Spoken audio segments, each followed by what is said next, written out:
One of the things, now that we've talked about, if Pike finds a way out, Spock dies, right? Spock dies of radiation poisoning. And then he realizes, like, oh, if I don't go, then Spock takes my place here. Well, Spock dies of radiation poisoning anyways, even though we tend to forget that he was actually dead between Star Trek 2 and 3. Yeah, but if you don't have Kirk taking over command of the Enterprise, then you don't get a search for Spock. Nobody would have stolen the Enterprise to go get him. Yeah. Because in Pike, there is no way Pike would have stolen a ship for any reason. Well, I mean, there might have been, but like the situation was not set up the same. So, yeah, you're right. There's no way Pike would have done it, but at the same time, the situations were totally different between when Spock died at the end of Wrath of Khan versus when he died when Pike was in command in Equality of Mercy. So the situations were totally different. Yep, but they were going to happen regardless. Yes. It's just in one, Spock quite literally takes Pike's place. In the other, it happens there, but you have Jim Kirk in charge of the Enterprise again to do something Pike wouldn't have done. Yeah. And I kind of fell on that thought the other day, and I'm like, wow, it really fits nicely. Because, look, Kirk was very by the book. People forget this. He wasn't just like some womanizer or fly by the seat of your pants guy. He was a womanizer, but you're right. He did do his best to stick by the rules of the game. And actually, I would argue, in some cases, Pike was even more willing to go against the book than Kirk.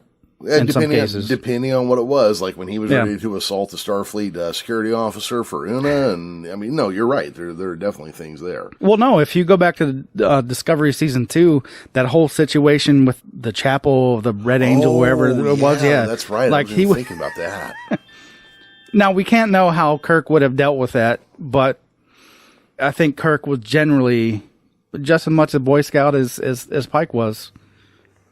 Oh, yeah, absolutely. That's the thing that kind of gets lost on Kirk, is that technically Pike and Kirk were all built on the same character template. I mean, they're the same person, basically, to a certain degree. I don't disagree with that. Yeah. I mean, they're both these, Boy Scout, Horatio Hornblower, blah, blah, blah. Oh, and to be fair, Pike is still a womanizer. I think Pike might be swinging a little heavier lead pipe around than Kirk did, honestly. I don't know. There was a lot of episodes where Kirk was just willing to...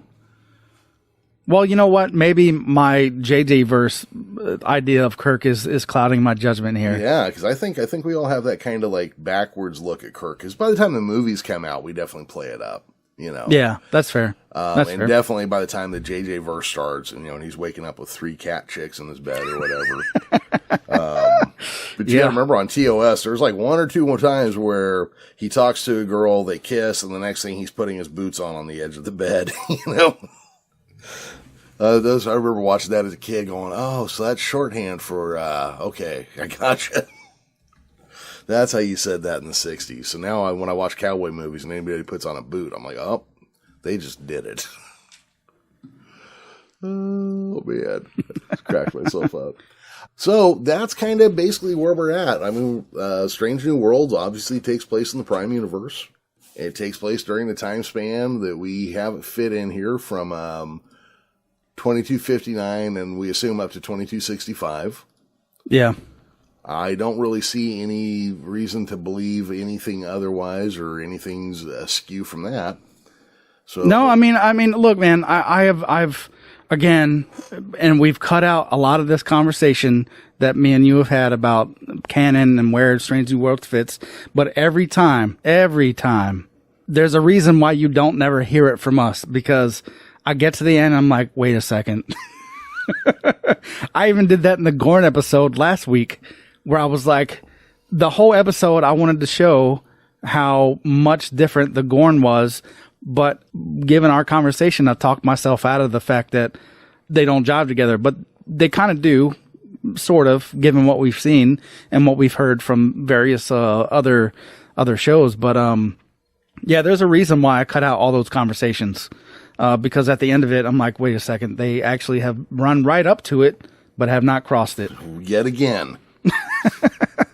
Right to the line, ladies and gentlemen. Yeah. All right. So, Chris, anything else you want to point out before we wrap this one up? No, man. I mean, the only thing that I would have had to say anything about, I think I said last week in our Gorn episode, I'm still, La'an is still a question mark to me. There's a lot of places they could take her character as far as whether she deals more with the Gorn or more with the, Noonien Singh family line. But as of right now, man, I can't think of a whole lot to say about it, No, I really can't. I'm sure there's little nitpicks or something hanging out there, but I don't know what they are. I really enjoyed this first season of this show, and I can't wait for more.